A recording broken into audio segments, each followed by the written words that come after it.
Welcome everybody. Today we're going to be making a simple pair of earrings, and the first thing I like to do when I want to make anything really is to kind of pick out my beads and what I want my focal bead to be, and then pick out the supporting beads. So for this pair I had these really nice melon beads. Melon the melon beads are a type of check glass bead, in this really pretty yellow. And then I had some bicones in autumn colors. So this was a nice pale yellow to support the yellow in the melon bead. And then this little brown bicone to add a little variation in color. And then I had these little check flower spacers that I wanted to put in to kind of separate the melon bead from the bicones. So once we figure out what we want to use for beads, the next thing we need to do is to pick out our findings, which are the metal pieces that basically connect all these beads together and form the earring. And findings come in all types of metals and shades. You have copper, you have silver based, you have gold based, rose gold, that sort of thing. And there's no right or wrong as to which color you pick. It's whatever you think is going to look best with your earrings. So for me, I'm looking at these and I'm thinking I like the idea of doing the gold. It's a nice warm color and it will go nicely with the yellow. So when you're making earrings, you have two options in pins. All right, these findings are eye pins with the little loop, or head pins. And eye pins are good if, let's say, I wanted to string all these on and then I wanted to have a like a little charm that kind of hangs off the end a little bit. Then I would use an eye pin so that way I could hang something further off this earring. But that's not what I'm going to do today. So we're going to put these back. And instead I'm going to take out two gold eye pins. And sometimes they come out a little bent, so you just gently straighten them out.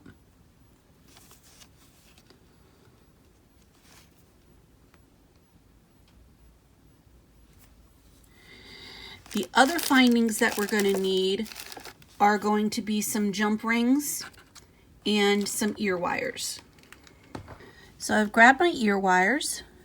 Just put those near my head pins. And I have my two jump rings.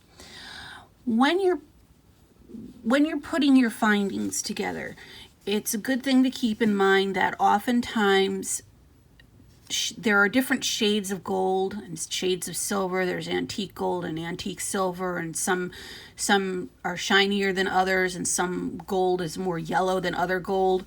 And so when you're putting your findings together, you want to do the best you can in trying to match your golds so there's a uniform look to everything, and things aren't all a different color.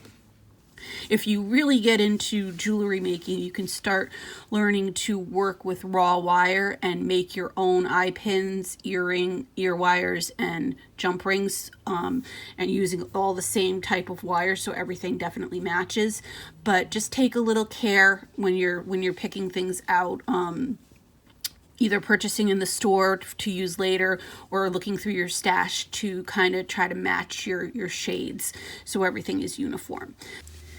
So now we have everything we need in terms of the components for our earrings. The tools we're going to be using today are going to be round nose pliers and chain nose pliers. Chain nose pliers have are kind of flat in the inside, and they're great for just grabbing on to open up jump rings and things like that. And the round nose pliers are good for making the loops we're going to have to make at the top of our head pins in order to connect the head pin to the ear wire. And Usually you can certainly get chain nose, chain nose and round nose pliers. You can get them separately. I just started using this. I found these and thought that they were really great because that way I never had to keep looking for my tools. I could just kind of flip it around and use whatever I needed. So whatever you have on hand, that will work just fine. And then you're going to need a pair of nippers to cut off any excess on the head pins that you have. So let's start beading. So this is just a simple stringing project.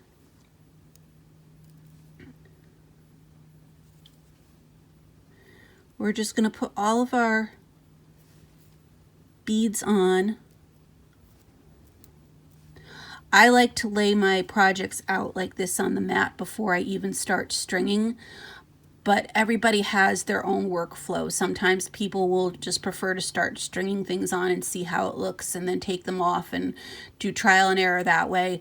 And that is totally fine.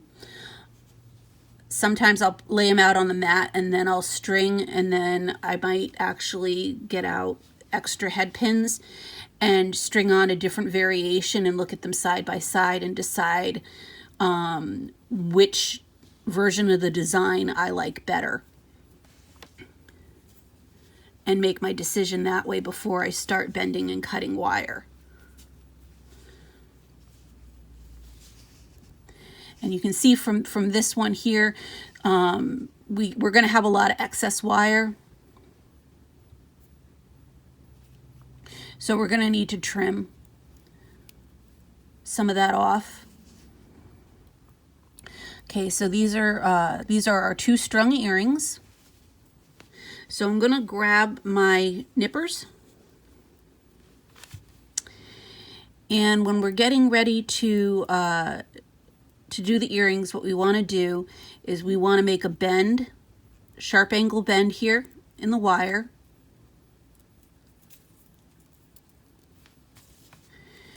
And then kind of decide we need to leave enough wire here in order to make our loop.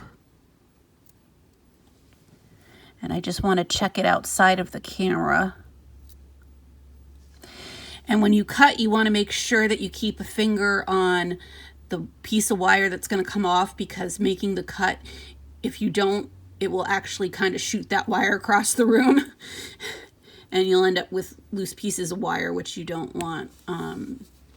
If you have kids or pets, or just for your own protection of walking around, you don't want wire to get stepped on. So now I'm going to take the round nose plier side of my pliers, and I am going to grab this at the tip top. And you can decide how big of a loop you want. It's totally up to you. You can, if you want a smaller loop, then you're gonna grab down here at, with the tip of the pliers. If you want a slightly bigger loop, you're gonna grab up here. But whatever you do, you want to kind of make sure that you eyeball where you're grabbing, what part of the plier you're using, so that way you do the same thing on the other earring, and you end up with close to similar sized loops.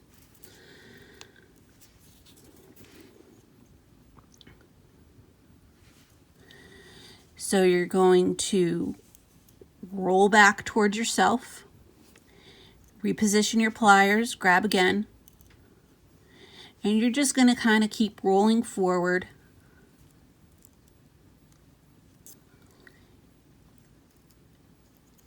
until you get this loop at the top here.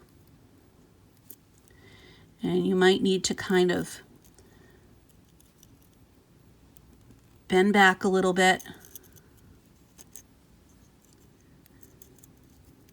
and then close the loop under.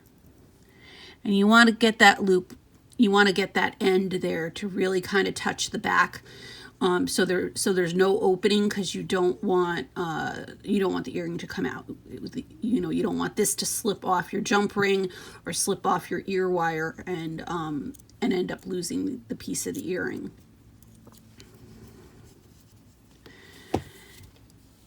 So now we're going to take our little jump ring, and we want to find where the opening is.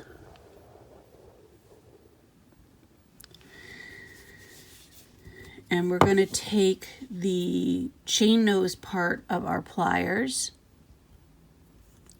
and hold it, and then we're going to we can bend the other side away from us or towards us, but we never want to pull the ends apart, because that can damage the ring and weaken the jump ring. So we always want to be kind of bending them open or closed, doing more of a twist action rather than a pull action. So I'm going to take my earring and I'm going to just put that on the jump ring. And then I'm going to take one of my ear wires and I'm going to slip that on the jump ring. And then I'm going to twist the jump ring back into place. And just like with the loop on our eye pin, we want to make sure that there is no gap between the two ends, so that way the ear wire doesn't come off. And some jump rings can be more malleable than others, so if you need a little more support, it's always a good idea to have 2 chain nose pliers or 2 round nose pliers on hand, so that way you can grab from the other side and work the earring more easily.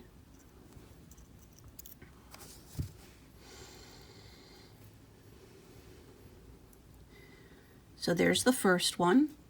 Now we just did a simple loop to connect the eye pin to the jump ring. The other thing that you can do, if you wanted to, is you can keep the excess wire on and you can do a loop and then wire wrap the wire around to make kind of like a coil.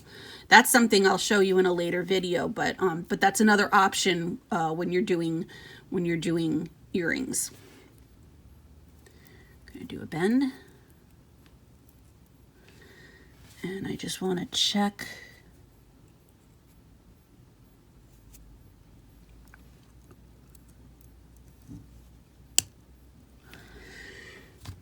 and then I'm going to grab my pliers and I'm going to use the bent nose,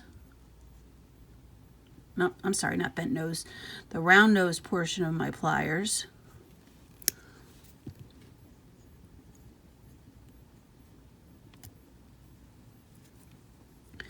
And do a loop. I want to check and make sure that that loop has closed properly, and it did. I'm going to take my jump ring and I'm going to flip around on my pliers and go for the chain nose portion of it. I want to find the opening. And again, I can just use my fingers or get my other pliers if I want to, but I want to twist it open, not pull it open. And I want to put on my earring, and I want to put on my ear wire, and then I want to twist it back closed, making sure that there's no gap, so that way the ear wire can't come out. And that is our pair of earrings.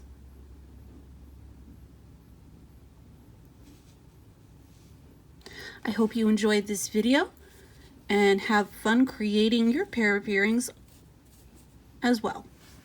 Thanks for watching.